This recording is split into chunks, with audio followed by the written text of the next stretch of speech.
Finding user stories in Jira involves using filters and search functionalities to locate specific types of issues. Here's how to find user stories efficiently. Log into Jira. Ensure you have the necessary permissions to view issues in your projects. Navigate to the Issue Navigator.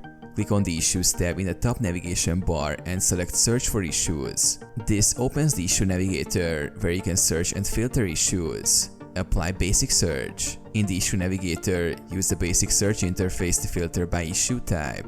Select issue type from the filter options and choose Story to display only user stories. Adjust additional filters as needed.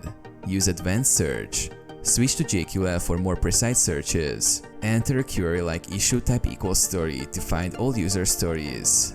You can refine your search with additional criteria, such as project or status.